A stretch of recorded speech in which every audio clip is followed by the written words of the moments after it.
All right, so starting off, first definition, perpendicular bisector, which is a segment, ray, line, or plane that is perpendicular to a segment at its midpoint.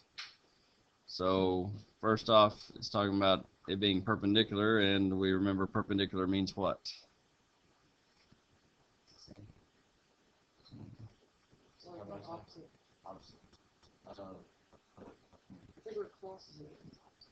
It's where they cross each other. Their slopes would be negative reciprocals of each other because they intersect and they form what? Right angles, right? So two lines that intersect to form a right angle are perpendicular lines. And so a perpendicular bisector is going to be two lines that intersect to form a right angle, and their intersection is the midpoint of the segment, or it splits that segment perfectly in half. So it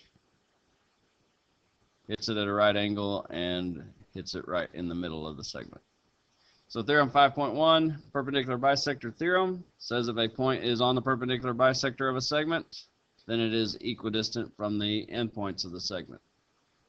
So that's telling us that if I have a line like CP here, and CP is a perpendicular bisector of segment AB, for one, P would be the midpoint of AB, which means that AP and BP would be the same length because it's going to bisect it, split it perfectly in half. And then also any line on this, or any point on this line, CP, would be equidistant from endpoints A and B. So point C, which is on CP, is going to be the same distance from C to A as it is from C to B. If there was another point down here, D would be same distance from A as it is from B. And some point up here would be the same distance from A as it is from B. Any point that's on this perpendicular bisector, anywhere on that perpendicular bisector, the point to either endpoint would be the same length. All right? So then the converse of the perpendicular bisector theorem, theorem 5.2, says if a point is equidistant from the endpoints of a segment, then it is on the perpendicular bisector of the segment. All right, so just the reverse of what we just went over in 5.1. This tells us if we've got a point that we can see is equidistant from the two endpoints. If it's equidistant from the two endpoints, then the line that that point is on would have to be a perpendicular bisector. So just having a line that goes through a segment, if the points on that line are equidistant from the endpoints, then we know that that line has to be a perpendicular bisector. All right, so in the diagram shown, PQ is a perpendicular bisector of CD. So this line PQ right here is a perpendicular bisector of this segment CD. So we can see the right angle there, so showing that it's perpendicular. And so we'd also know that Q would have to be the midpoint of CD, right? The exact middle of it, since PQ is a perpendicular bisector. So what segment lengths in the diagram are equal? Say that again. All right, so CP would equal DP. CP and DP there. Since this is a perpendicular bisector, any point on that perpendicular bisector should be equidistant from the endpoints, right? So P to C, P to D should be the same. Anything else? Any other segments in there that we know are going to be the same length? CQ and DQ. Since this is a perpendicular bisector, we know that Q has to be the midpoint of CD, which means it has to be splitting CD perfectly in half. So CQ would be equal to DQ. Any other segments that are equal in length in that picture?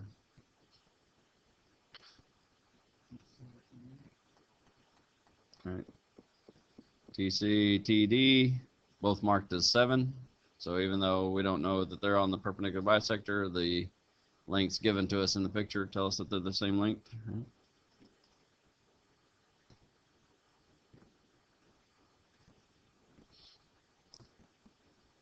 All right, so then part B wants us to explain why T is on PQ.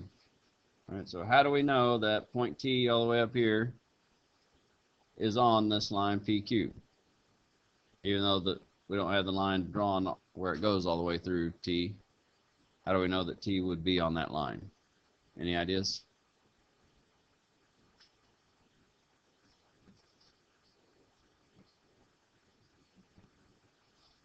All right, so CT and DT being the same length, what does those being the same length tell us? Kind of relates back here, right?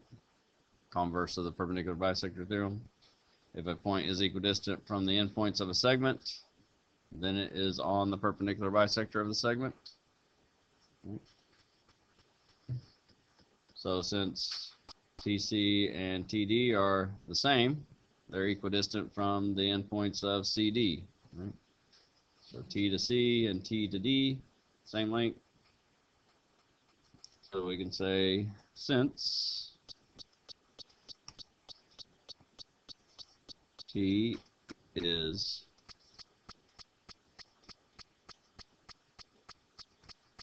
equidistant from the endpoints,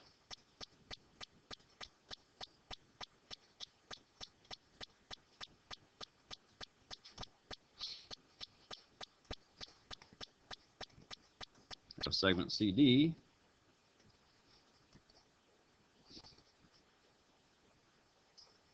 right there on 5.2,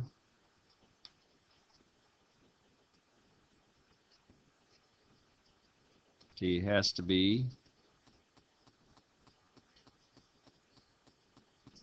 on the perpendicular bisector.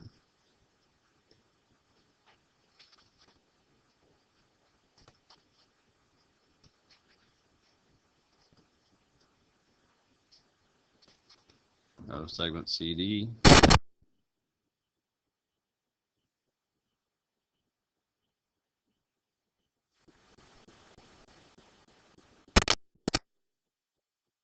It has to be on the perpendicular bisector of CD.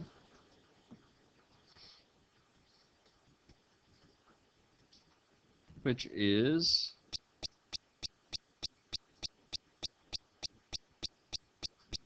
what line? PQ.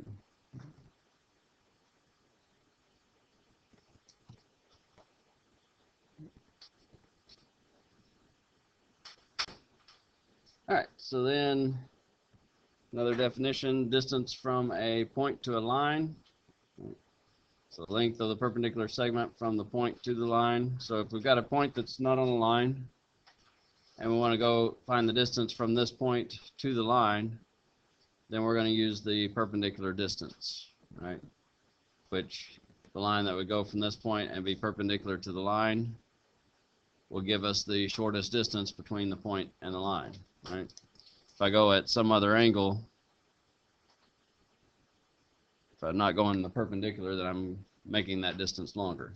And I want the shortest distance to the line, which is going to be the perpendicular from that point to the line.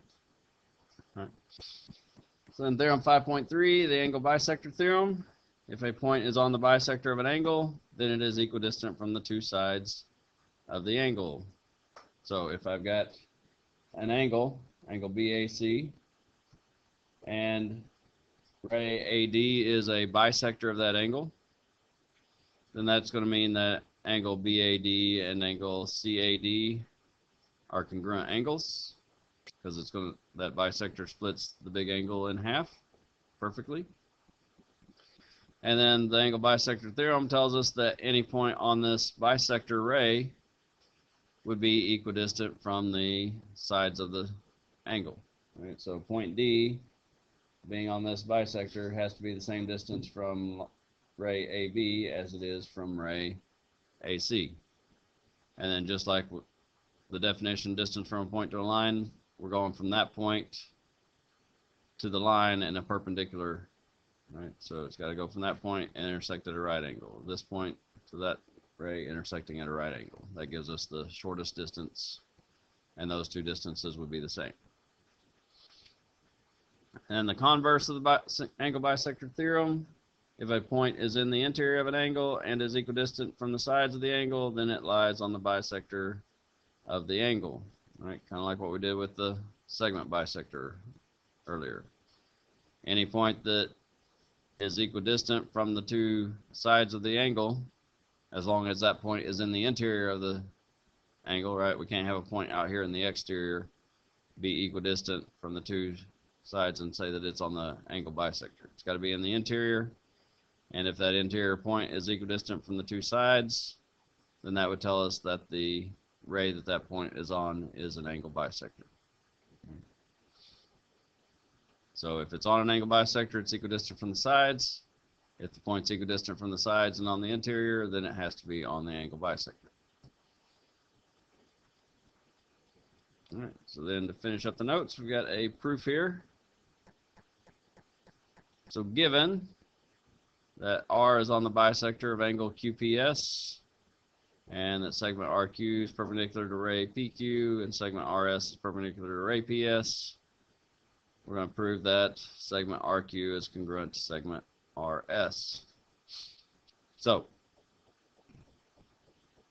with all of this given to us, basically what we are doing, or what they're asking us to do, is to prove that theorem 5.3 actually works, right? So we can't use 5.3 as a reason. If we could, it would make this a really short, really easy proof, because we put the givens down and then say, based on the angle bisector theorem, those two segments are congruent. But instead, what we're doing is we're going to prove that with all the information we're given, that those two segments will be congruent without using that theorem. So we want to prove that this RQ is going to be congruent to RS. And basically what we're going to need to do is prove that this triangle up here, QPR, is congruent to the triangle down here, SPR. And if we can prove that those two triangles are congruent, then we know all the corresponding parts are congruent, which then would lead us to say that RQ and RS are congruent. So we're starting this off as a prove the two triangles congruent as our goal here. So start with the first part of the given. R is on the bisector of angle QPS. So R is on the bisector of angle QPS, that's a given.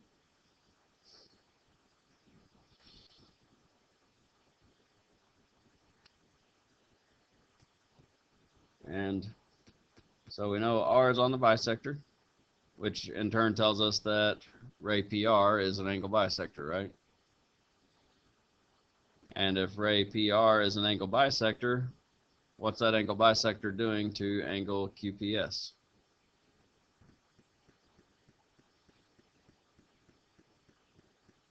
So we got the big angle QPS here. If PR is the bisector of that angle, what's PR doing to that angle? We're cutting it in half, right? Splitting it perfectly in half, or in other words, creating two smaller congruent angles, right? Because if it's perfectly in half, then we know that this angle has to be congruent to that angle. Angle QPR has to be congruent to angle SPR.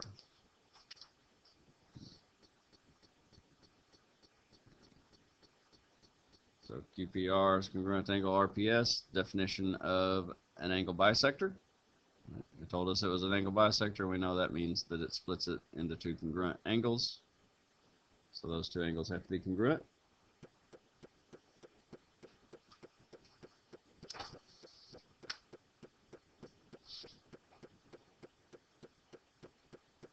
All right, and that's basically all that we can come up with based on the fact that that's on the bisector. So So knowing it's a bisector, we know that the two angles are congruent, and that's all we can come up with from that. So we bring in the next part of the given. So segment RQ is perpendicular to PQ, and segment RS is perpendicular to ray PS.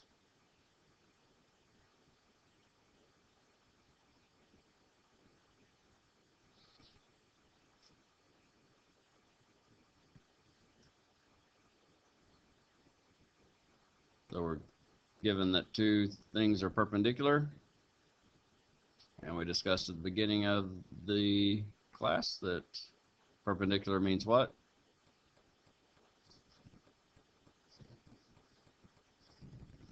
Perpendicular means that we are intersecting to form right angles, right?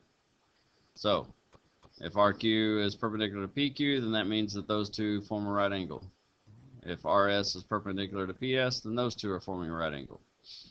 So that means that angle RQP and RSP have to be right angles based on the definition of perpendicular lines.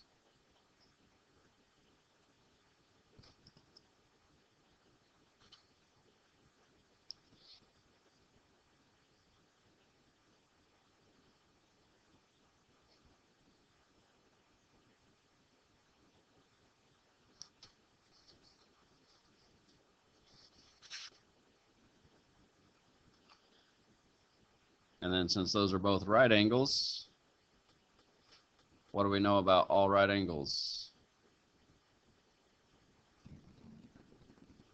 They all equal 90 degrees, which in turn means that they are all equal or congruent. Right?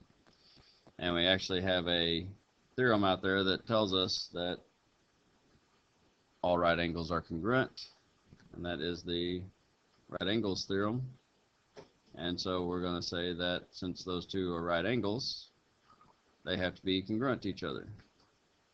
So angle PQR is congruent to angle PSR by the right angle congruence theorem.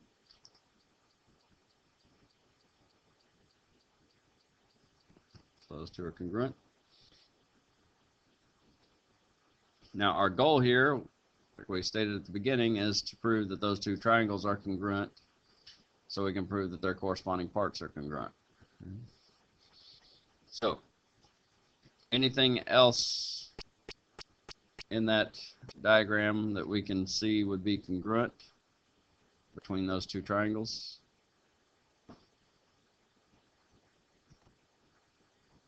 Because we've come up with everything that we can come up with based on the givens they gave us. But is there anything else that would be congruent that we can recognize between those two triangles? The key word being between the two triangles. All right, so segment PR is shared between the two triangles. It's a side of both triangles, so it should be congruent to itself. And what rule do we use to say that something's congruent to itself? The reflexive property. And since we're talking about congruent segments, the reflexive property of congruent segments, PR is congruent to PR. It's going to be congruent to itself.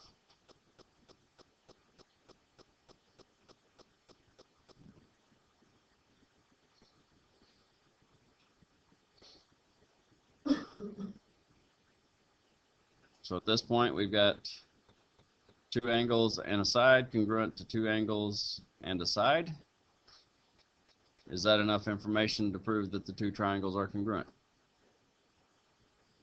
If we remember back to chapter 4, all our possibilities to prove triangles are congruent: side, side, side, side, angle, side, angle, side, angle, angle, angle, side, or hypotenuse, leg. So does what we have fit into any of those? Which we've got two angles and a side, right? So if it fits into any of them, it would be either angle side angle or angle angle side, right? The two that use two angles and a side. So since it's an angle, the side is not in between the two angles. Since the side's not in between, it's not angle, side, angle. It's going to be angle, angle, and the side. So triangle PQR is congruent to triangle PSR, angle, angle, side, AAS.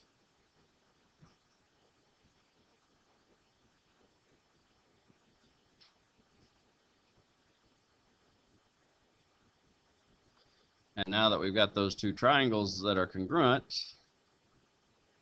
then that means that any corresponding parts on those triangles will be congruent, right? All the corresponding angles and all the corresponding sides have to be congruent. And since RQ and RS are corresponding sides of those two triangles, then they would have to be congruent to each other if the triangles are congruent. And so that is segment RQ congruent to segment RS. And CPCTC, anybody remember what that stands for?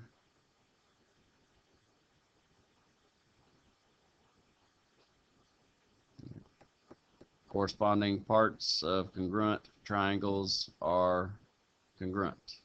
Corresponding parts of congruent triangles are congruent. CPCTC. All right, so that finishes the notes for 5.1.